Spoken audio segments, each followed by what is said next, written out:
then run. If you can't run, then walk. If you can't walk, then crawl. But whatever you do, you have to move forward. Elon Musk wants to mark. A very good afternoon to everyone present here, all the faculty members of CMR University School of Legal Studies, and my beloved friends. I, Sampada, a student of BBA LLB 5th semester, on behalf of the CMR University School of Legal Studies, welcome you all to an engaging session on the importance of internship and placement. Today, we gather here to discuss a topic of great significance in the realm of education and professional growth. Not only investing in personal and professional growth, but also contributing to the broader community by enriching the workforce with skilled and motivated individuals. We are honored to have you with us today, Ms. Vandana Kanthraj, a legal consultant and a renowned associate. Ma'am is an alumni of the class of 2016 of BA LLB batch. She is an experienced litigator practicing civil and criminal law. She is also experienced in real estate due diligence, transaction and litigation. She is currently working as a legal associate in the Bottom Line Technologies. It is indeed an honor to have you, ma'am.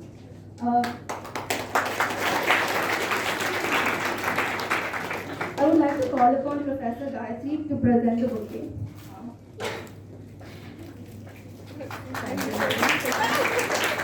Ma'am, I welcome you once again to share your valuable insights. We are sure that this would be a very good learning experience for all of us.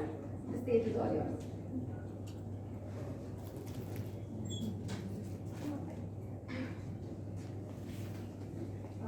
Good afternoon. First of all, I'd like to thank my teachers, especially Gayatri ma'am, for always fondly remembering me to come and address the student body. It's nostalgic, as well as it's also it's very proud. You feel like you've achieved something in life, that your own college calls you back and thinks you're more responsible enough to address, especially the first and second years. I'm guessing first years. Okay, that's even my responsibility is even more then to address the first years. So thank you so much, ma'am. Thank you so much for the opportunity. So all of you look very, very like, oh my God, why am I here? I promise I'll try to keep it as engaging. I can't say fun because it's the least fun topic, internships and placements, because you all have to see yourself what you'll have to do in the next, after 5 years, what you all want to do. So I'll try to keep it as engaging as possible. We have 3 years, first years. Okay, yeah, okay. So after your graduation, it's basically what you all want to do with why you all came here is what all you all see. One thing which I can see in everyone's eyes is basically what is it that I'm going to gain out of this session, and how is this going to help me. So I'm going to keep this as non-law as possible. I'm going to be as practical as possible. This is what you're going to hear. I'm not going to tell you anything what is in your textbooks. I'm not going to talk about your moot courts. I'm not going to talk about what papers you have to do, or I'm not going to talk about anything which is there in any of your textbooks. No constitution, no contracts, nothing like that. I'm just going to tell you how it is when you leave these gates of CMR, when you've got your degree, what you're going to do with that degree, and also what you have to do in the meantime. That is what I think I would have wanted to hear when I was a first year. Whenever I come to address, this is the question in my head. What is it that I would have wanted to hear when I am sitting in your place? And also, how would I want to hear it? Do I want some sugar-coated or something to say that, oh, it's a big bad world out there are so many people, there's too much competition, you're not going to make it.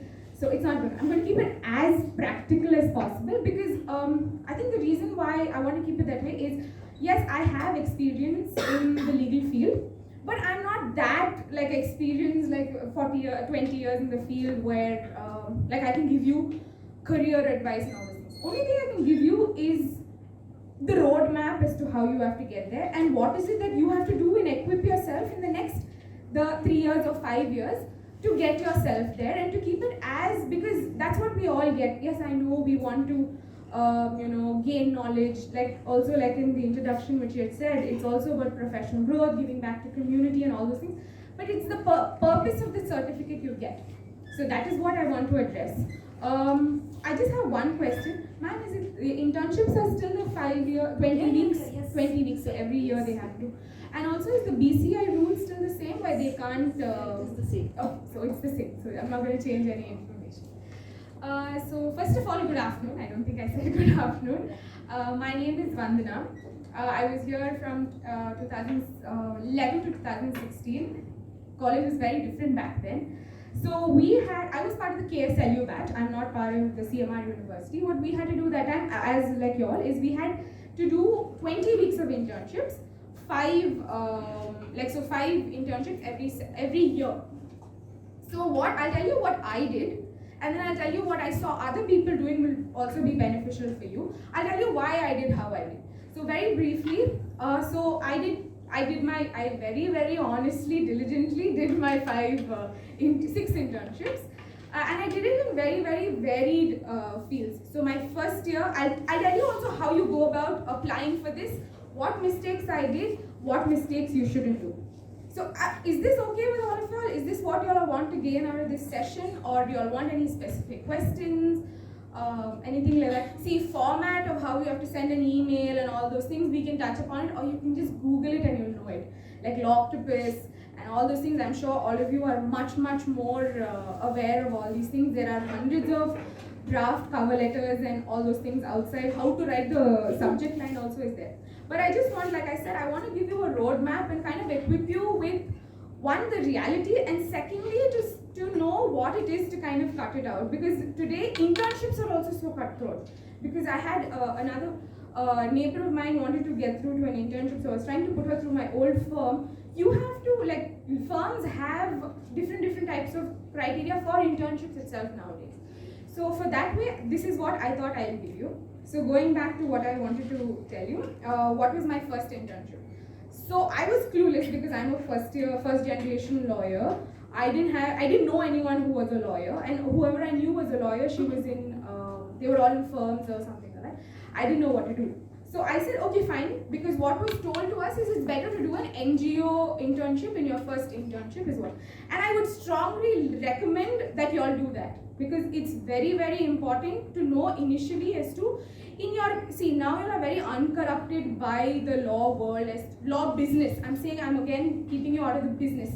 At the end of the day, this is a profession. We have to make money, we have to make social change, but we also have to fill up stomachs at the end of the day. We'll keep the law business for the next 4 years, or for the third 3-year LLB, I'll come to you a little later. I'll just try to address the first years because they're much more in the nascent stage in their life as well. The 3-year LLB have seen a degree and they have come, so I'll address the NGO part of it for that. I will not neglect the 3-year LLB as well. So if you all want to do the NGO internship also, it's fine. But why I would recommend doing an NGO internship is that it will really teach you it will give you a reality check as to how the law operates, as well as how the law should operate. So I did my NGO internship with a women's organization called Vimochna, and this is one of those real women's organization where they've been here from the 1970s, where they were the one who helped rehabilitate. They investigated the dowry debts of a lot of gas cylinder bursts. So they have been here for quite some time. So they are hardcore feminists in the right word, and they are very passionate about it. They're just not pseudo feminists. They're hardcore about it, and they also are able to affect social change. The way I got it was, I didn't know. See, I used to live in Kamnali. I don't want to go really far. I wanted to take my bike. So I just Googled at that time what are the nearest NGOs, and I came, Jai Bharat Nagar is where Vimochna is. So I just called Ms. Donna Fernandez and I'm like, see, I'm a first year law student. I'm supposed to do my internship. I didn't apply anywhere, but I really want to do it in an NGO, and I think I can make some social change. I think I want to know how law operates. And so she said, okay, can you come in like next 10 minutes? I took my bike and I went. That's all. I do not recommend this at all. This is not proper. This is not the way. But the reason why I'm telling you this story is that if you really want to get that internship, there is a way to it. You can, even after you get your, if you go through the email process, get the email ID, write the perfect cover letter, write your CV, and you go through the, get your email ID, the perfect subject line and all those things. If they don't respond, you are the one who won the internship. You are the one who won that certificate. I'm not denying the fact that the certificate is important. You are the one who need that exposure. Because the reason why internships are designed the way I took it, and the way it is designed also like this, is because in your first year of law, I don't think you'll do a lot of law subjects. You'll just have legal research methodology. Just you'll have legal research, LRM, I think you'll have legal research methodology, history of course, something you'll have. So you don't know much about the law. But in your second year, you have constitution and you start off with contracts and all those things. So what you learn in your internship, which probably you don't understand but you feel it in your brain, makes more sense when you study the subject. So that is how, we say that you do your first internship in an NGO, then do it in a firm, a small firm, then go to a bigger firm, and then do it in an area which probably you have figured out what you want to do. So that is why it is, because there is a science to it. It is an art, but there is a science to it. Because what you do either you do two things. Either you do an internship in the upcoming subject so that the upcoming subject makes sense, or you do an internship in a subject which you have studied that year. So either you do it in, say, if you want to do it in contracts, you go to a firm which gives you vetting of contracts, or which gives you, proofreading of contracts. It's either one of those things. So that is up to you to judge. So there are two ways. Either you do it in a place where you think, you know your syllabus, you know how it is. So you either do it like that, or you do it in a way that you have to. Is there an issue? Yeah, there's an alarm from government. Oh. And some this. Please concentrate here, guys. I'm sorry. Yeah. Okay, so that's how it is. So I did my first internship with Vimochna. I think so when I went to Miss Donna, she was like, first of all, they're all middle-aged women. They said, no, don't call us sir and ma'am and all those things, just call us by any name. That was itself a big culture shock for me. And then they sat me down and I was like, she's like, why do you want to do law? And all this thing. And I, as a very impressionable first year, said, it's a very noble profession, and I want to affect social change, and I want to, uplift the downtrodden and all those things. That's what I said. I do believe in all those things, but of course my outlook to all those was not the same that time. So she sat me down, and by internships, my second point which I'm coming to is, one, you get to learn the subject. You either refresh the subject or you get exposure to the upcoming subject. Second, you meet people. So Mrs. Donna Fernandez, who was, she's a 50-year-old woman who has been and seen all the worst of worst things. She's like, listen, lawyers are not noble. Lawyers are not doing any of those things. As a law student, you may be noble and all those things, but as a lawyer, you're not doing anything. All you'll do is, look at the loopholes in the law and just find it out. So that made a big impression out of me. But it's only later do you realize the depth of that sentence. So what I did there was, I organized protests. So I used to get in touch with the press and organize protests. And second, what I used to do is research on upcoming bills which were there.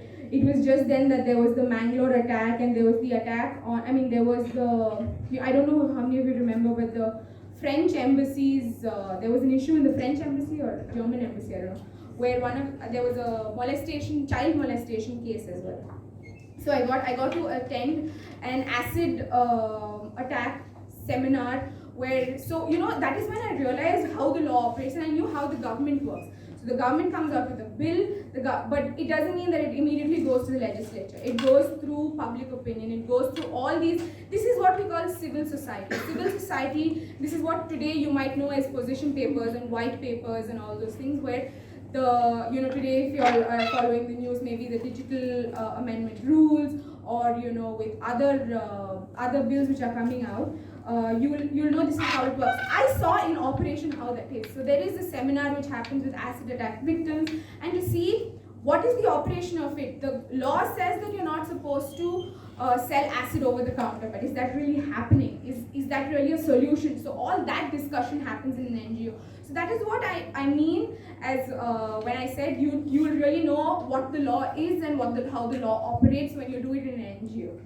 So that is what it is. And today there are so many types of NGOs. You can go, if you're not from Bangalore, you can go back to your hometown and search for an NGO. You can obviously be much more prepared than me. But what I would recommend, and from personal experience and other people who I know as well, is at least in your first year, try to keep it with an NGO. And I'm also saying this to people who have parents or exposure of people who are in the law field.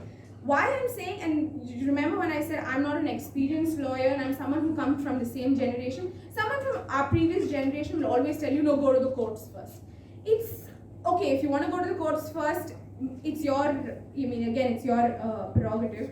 But at the end of the day, I think when you start off with an NGO, you have all these exposures, you know how the law operates, you kind of have, it eases you into what you're going to study and all those things. So I strongly recommend that you guys do it in an NGO, and it does have its benefits, and you will understand it when you go like further down in your later years. With the 3-year LLB, I know you all may not have the luxury to do it in an NGO, and you'll have come with more background. You'll know exactly how the law operates. You're not new to this world because you'll have come with a degree. If you're very interested in litigation, even if you're interested in litigation or corporate, I would suggest you go to do a litigation internship with a civil lawyer, something like that, because it will definitely give you a feel of the courts more, because you all have lesser time here to experiment with the internships, right? So it's better your first internship, if you don't want to do it as an NGO, I suggest you do it as go to courts, go to the litigation. Again, if you're one thing I remember when I was interning, when someone didn't have a internship at all, I've seen batchmates and seniors of mine just go to court. They will just, because court is a public place, you can wear your black coat, wear your ID card, and you can just go to court. You can go sit in any court hall. Go to the high court, go to the civil court. It's not a scary place. It's not like in Delhi where in Tisazari or something. It's a little scary place. Bangalore courts are not like that. It's still very welcoming, and you can literally pick any lawyer and random, then ask them if you know Kannada, sir, or otherwise also if you don't know Kannada, also what is happening. I'm a student. Everyone is very, very accommodative. Everyone is more than happy to help you. So even like I know you have to do just 1 5-week internship and you have 2 semester breaks. Go 1 week to the court. 3 weeks you all can just chill at home, because I know it's a difficult thing. It's a strenuous course which you have. 1 week of the 1 semester break which you don't have, try to go to courts. Go to the high court. It's very fancy. It's really fancy. Everything, most of the things happens in English. You'll feel really good and all those things. Try going to the high court. Or go to the civil court, which you really want to see, because going to the civil courts, you will see how litigants interact with lawyers. You will see 2 types. You will see lawyers who don't really respect the litigants, which is not really how it's supposed to be, and you will also see higher corporate clients, or really people who engage with the lawyer and see what is happening. You will see how evidence is taken. You will not understand anything, but what I'm saying is that you will absorb everything, keep it in your mind, and when the time comes, for a lack of a better word, the light will the light will go off in your head, saying that, okay, this is what I saw, this is what I'm reading, yeah, this is how it is. It will sink in your head.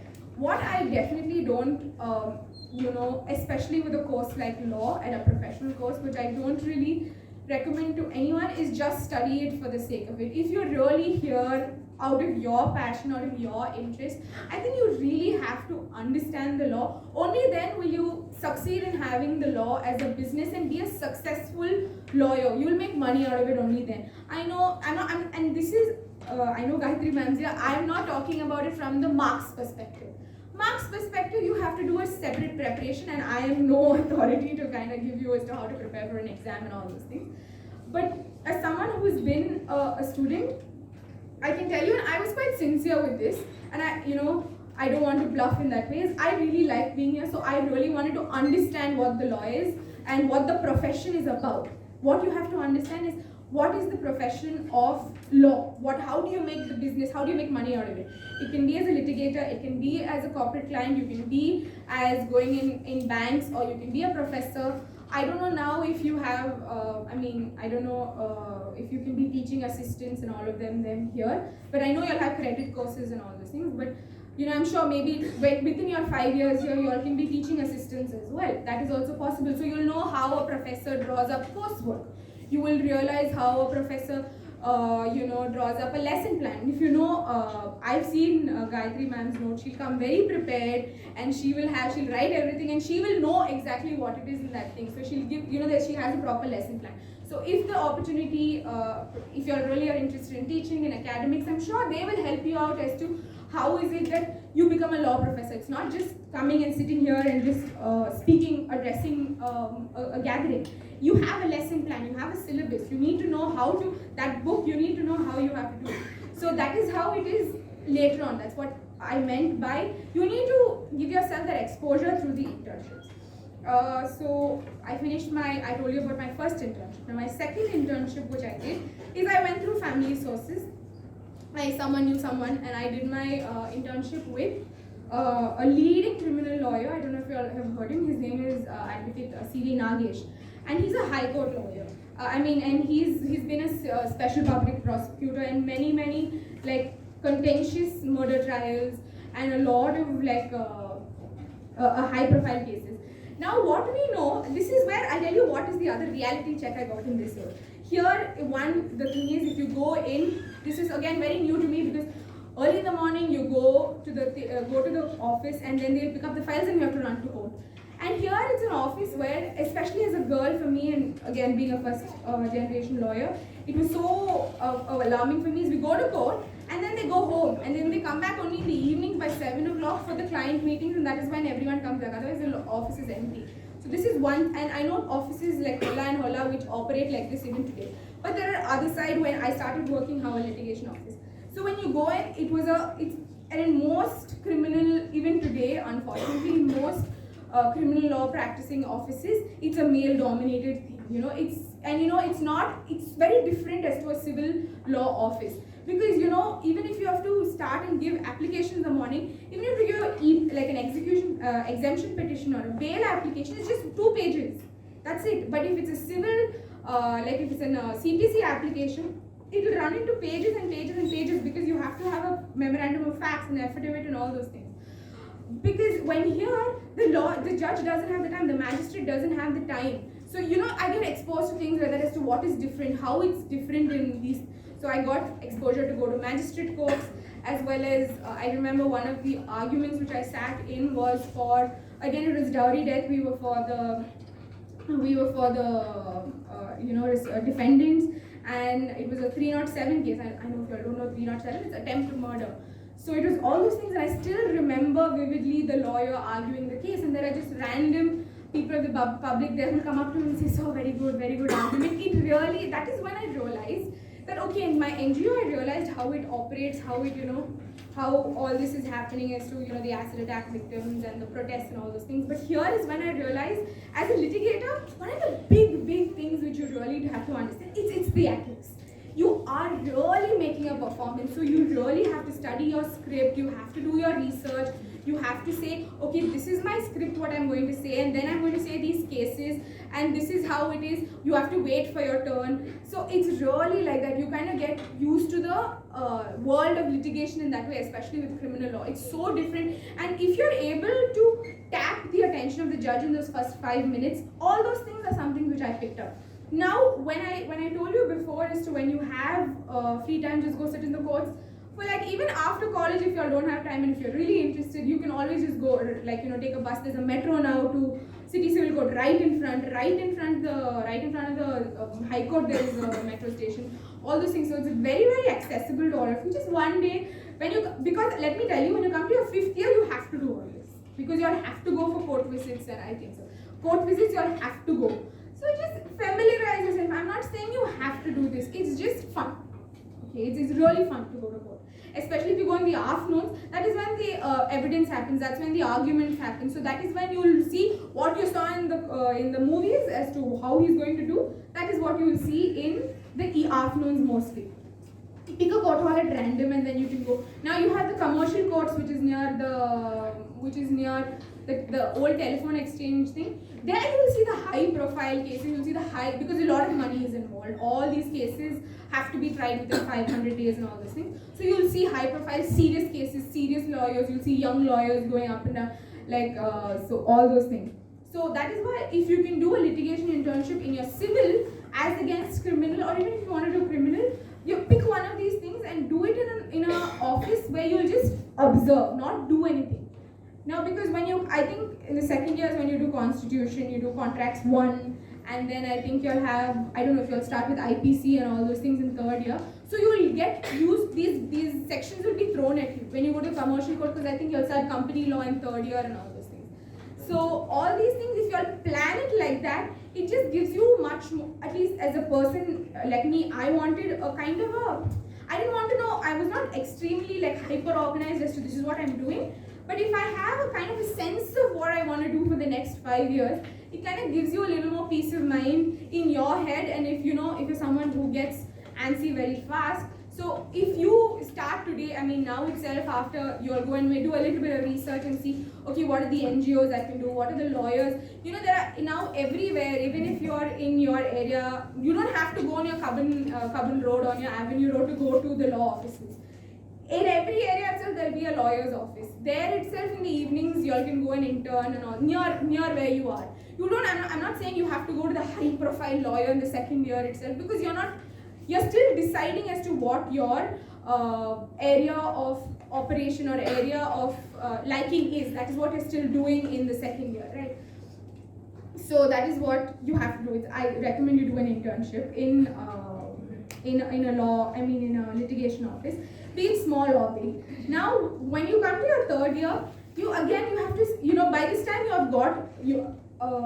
you've got kind of exposure to a lot of law subjects. So by this time you have IPC has started, and your company law you'll have started. So you know how it is in Companies Act, you know how it is with all these things. And also one more thing which I forgot to tell you with my litigation internship is, we think that criminal law means only murder and rape.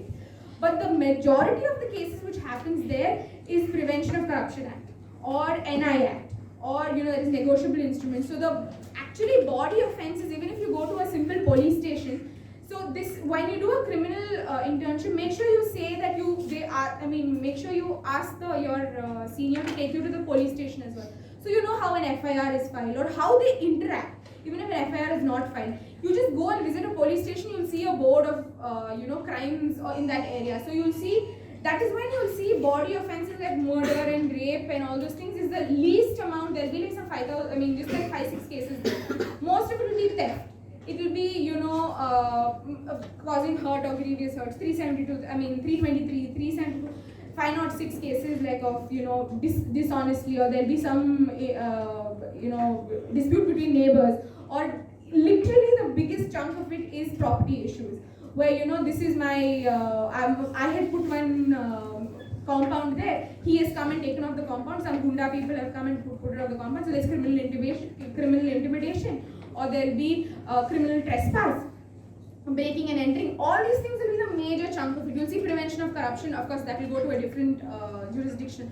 All these things. Then you'll see even you go to court, you'll also see there are different courts where you're not really allowed, because where POXO cases are tried. This is of sexual offences against children, where you'll see how the court itself is different. They have a different entrance, they have a different setup. It's not like a court, because sometimes you have to have children coming and giving in evidence, right? So you'll see it's a very informal setup at that time.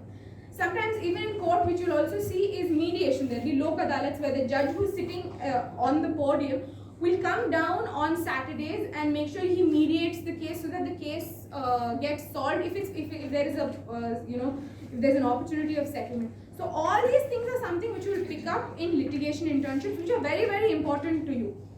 Now coming to, I know I spoke a lot about litigation because I'm a litigator, but I also did a corporate internship with a firm called Indus. I am sure all of you are aware of Indus Law and all those things. They're now a pan-India firm.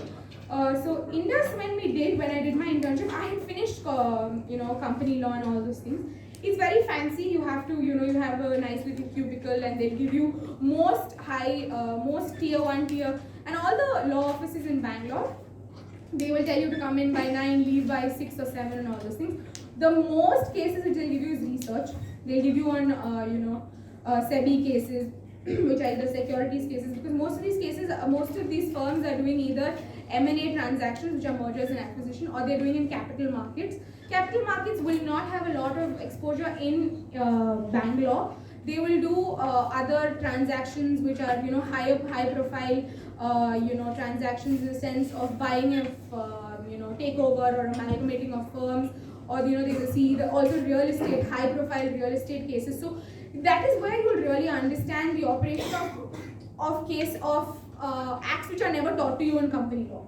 Because company law to us, for the lack of time in our syllabus, is only Companies Act 2013, and I think they teach you also a little bit of CA's Act and a few other acts, RFAZ and all those things is what they teach you. But you will understand other acts like the SEBI Act, the Stamp Act, the Registration Act. How important all this is because all these things are where the revenue is made. This is how, you know, even a single zero in a contract is what makes a difference, costs lakhs and crores to these high profile clients. And also what they'll tell you to do is probably, what I was told to do is make templates of different agreements, like a shareholders agreement, or share subscription agreement, or it can be a different directors agreement, all these rental agreements and all those things. They will just tell you, because associates don't have time to sit and type and all those things. Today there are different technologies where you can just you know, scan and all those things. That time we were told to just make templates in this, and without leaving all the specifics aside, we just make and keep all those things, because all these are actually standard form contracts. The rent agreement and lease agreements, sale deeds, power of attorneys, all these are things, transactions which come in the real estate. Or if you see in capital markets, when you see due diligence, when you come to you know, Companies Act, I haven't done a lot of you know, corporate law that much, but I'm sure, you know, what as a first year, what you'll definitely do is due diligence. You will be looking at, you know, the recent master circulars of SEBI. So in the corporate, especially the Ministry of Corporate Affairs and the SEBI, all these websites are very important. So what I'm coming to is, you will know what it is for today's time, what is important. Though you have learned Companies Act, the regulations change every day. You know, the master circulars come every day. So that is when, because in 4th year or 3rd year, I think you all do interpretation of statutes. So you'll know hierarchy of statutes by doing an internship like this. So you will know what is a regulation, you'll know what is a rule, you'll know, because the parliament is sitting and, you know, talking about the actual statute. But the rules are, you know, done by the legislature, and it's actually the law department or some of them who's doing it. So you'll know how different it is, because those change every day. You'll need to know how you have to be so current in these corporate internships, because it's changing every year. With every budget, everything changes. You also have to go back to probably the budget speech, or you'll probably have to go back to any of these speeches where all these things, where all these acts were discussed. Like, for example, if you see the Women's Reservation Bill which just got passed, you'll have to go back to see what it is, because some of these firms will try to see you know, loophole. One of the other things which come to litigation office is also a lot of election matters. We don't study election laws in our this thing, but what we study is interpretation of statutes and all those things. Election laws, and I don't just mean MP, MLA elections. It can be even as small as a club election, any society election, because everything will have a bylaw. So you will get exposed to all these things, because all these big corporate clients and all these corporate bodies will come to big firms like this, because they like to. I'll tell you why some people, bodies especially, like to go to corporate things, because they are answerable to many people. Like, if a society is, so many people are there, so there'll be a lot of people. As individuals, I would want to probably go to a chamber, because it's only my decision. But if you want to go to a corporate, if you go to a corporate thing, they have a system. They're more systematic, and they're more, you know, they'll give you, you know, updates over email every time after every hearing happened. Is it an effective hearing or is it a non-effective hearing? What happened? So all these things are also is what you pick up. So one of the other things which I didn't touch upon when I spoke about internships, what you learn is how to handle a client. Because at the end of the day, especially as a professional, being in a professional course, like say as a doctor and as a lawyer, what you're looking at is individual clients, or you're looking at companies as clients, and even those companies as clients will be the managing director will, you know, interact with you, or probably the in-house legal counsel of that, they will interact with the firm and all those things. So while you do all this, you kind of realize how you have to interact with clients. If it is a matrimonial dispute, how is it that you have to interact with the client. If it is if it is a company or if it is some other entity, how you have to client interaction and client counseling. I know now there are a lot of competitions, and if you're someone who wants to look at these competitions as well, it's something which real life as to how to see it is when you do these internships. So all these soft skills is also what you are taking up as an internship. So I think at the end of it, I'm not someone who I know there are people, when there were people who just got certificates from other people who knew to kind of just pass the exam, because it's a grade also which you pass, right? But what you're actually getting out, missing out on all this is the soft skills which you gain out of it. And soft skills in the sense, like I told you, these interactions and all those things. And also as to how to stay current. How is it that you have to be in a litigation internship? How is it you have to be in a corporate internship? How you have to be in an NGO internship? So all these are what is something why internships are also important. And I think with only few minutes left, I think one thing which I really want, what you're all thinking about is, does an internship translate or convert to a placement? Yes, I do know, I'll tell you from the litigation perspective, my experience as well as from corporate. See, in firms like Trilegal, firms like, and I'm sure, I know some of you may have the perception we're not in NLS or we're not this law school where, the name itself, but let me tell you today, I have heard people itself saying that even if it's from CMR like Singania, because our alumni have done very well for themselves and established themselves, that even these tier 1, tier 2 law schools, we have people who are partners in Sharul Amarchand, and we have people who are heading departments in Hindustan Lever and all those things, people who I've seen itself. So you can get into internships like this. These are, some of them are paid internships. These internships, of course, you have to be a little more systematic. You have to send in your emails almost 3-4 months earlier. You have to send it to the right person. You have to have a good cover letter, have a good structured CV. I think someone else will tell you how to structure a CV, or it's all available online. So have all these things. If you do really well in these internships, in especially these firms, Indus or Trilegal, Amarchand, Shardul, or all these firms, in your third year or fourth year, they will call you for the second and the third time, and they will definitely give you a PPO, which is a pre-placement offer. And these pre-placement offers are really good, and they'll always prefer someone who's already interned with them, because they don't have to explain a lot of things like office layout, or how each firm has certain things. Each firm has a different font which they like. Each firm has a different pagination which they like. And you have to keep it like that, because when a client sees a contract or a client sees a piece of document from that firm, it has to be consistent. It has to be that, okay, this has come from this firm, I know a comma won't be this side.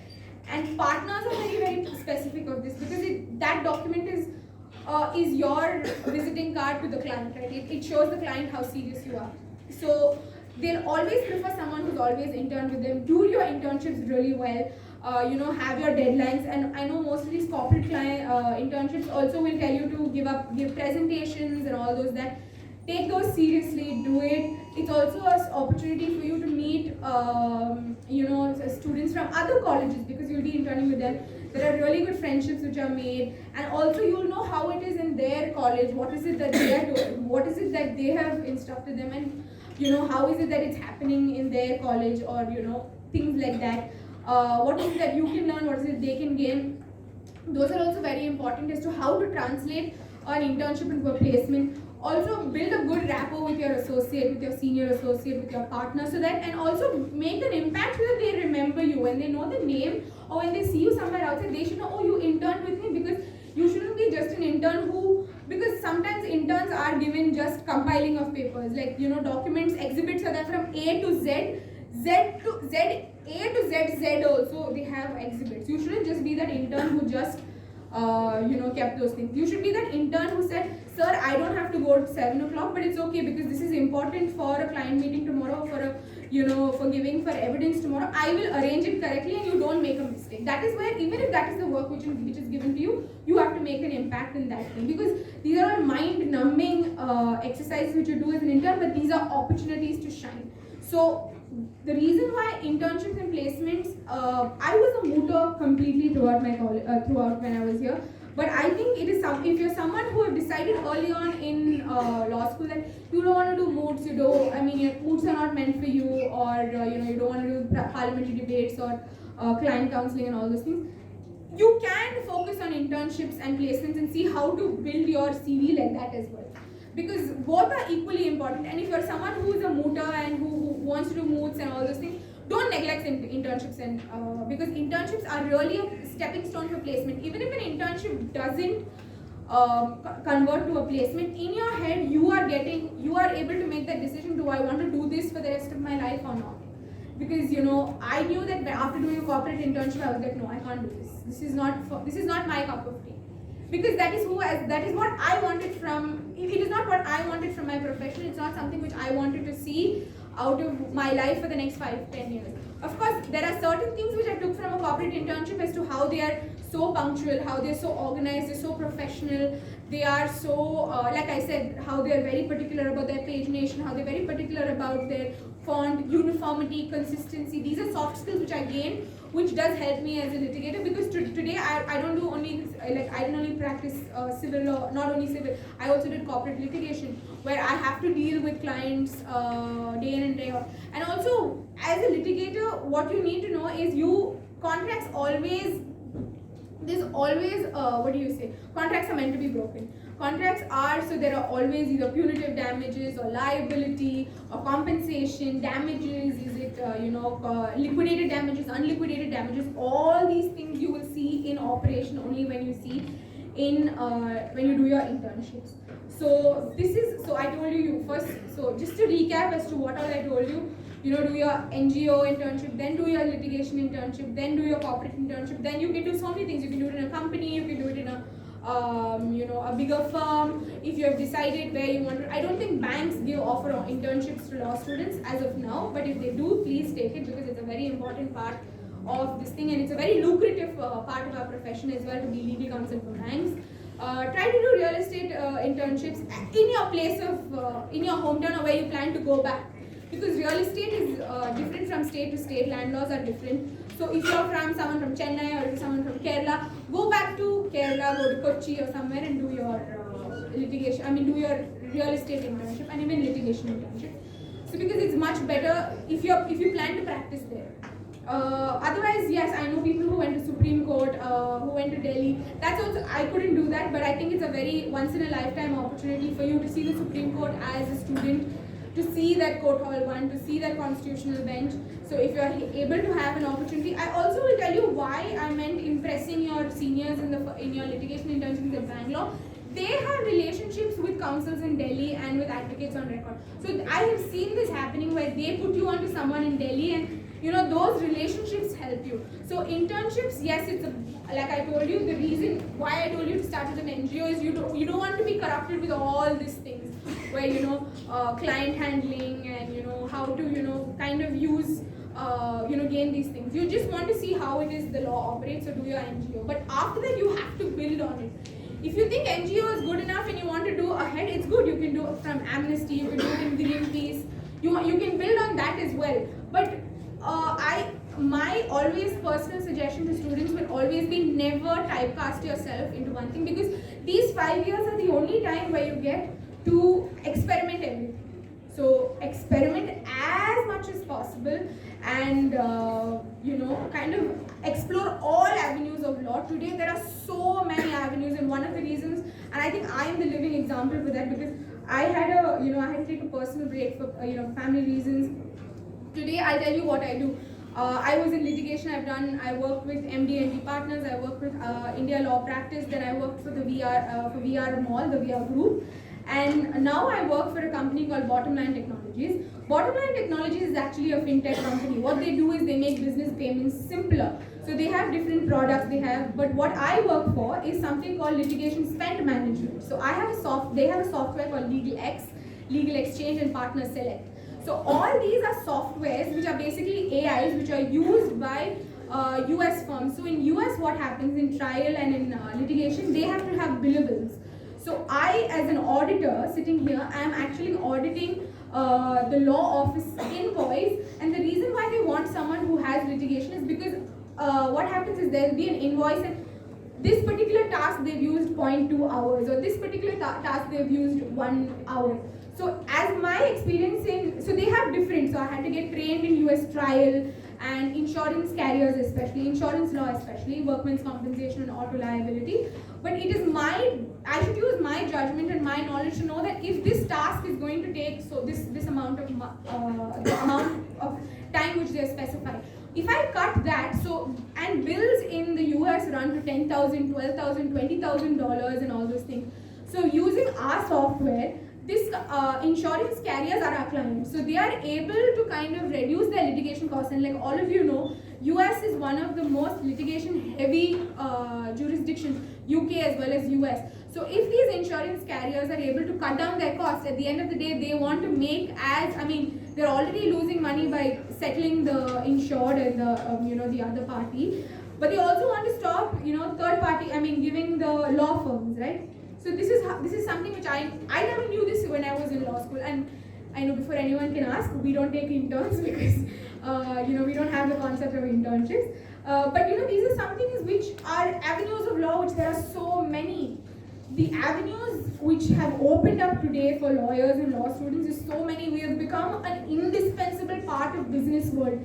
Even if you are, I'm saying that even if you are a lawyer and a litigator who has an office, who's just trying land disputes, you are still indispensable for the business world, because it is because of your contribution or what you are doing is what the government makes revenue. Because of, even if you're just doing like registrations and just doing real estate work, you are how to take, it depends. You are part, and what I'm trying to say is lawyers are at the very epicenter of a business world.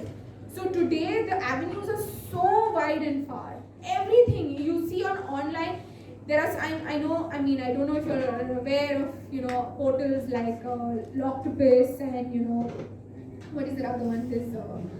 There's another few IP leaders and all those things, where as to how law students itself can freelance and make work. There are, as to, online itself you can find clients to kind of proofread documents. Small things like end user liability agreements, terms of service in your websites, where they have these documents which are very important for privacy and very important for GDPR compliance today. All those things sometimes are done by law students and all those things. By these internships and all these things, try your best to explore all the avenues. Don't try to typecast yourself. Even in your first year, if you have realized that I don't want to do corporate law, still go do that corporate law internship. Because there are so many other things which you are going to gain, and at the end of the day, that is what it is. You have to, being a lawyer especially, is someone who is very enmeshed with the society. So you need to know these soft skills for you to be a better professional and to make your life out of it. Like I said, we're all in it to earn our bread at the end of it. So for you to rise that ladder, and for you to probably come back after 5, 6 years or 7 years and address the next first years, you have to kind of build this up. So I think I will stop at hard one and that.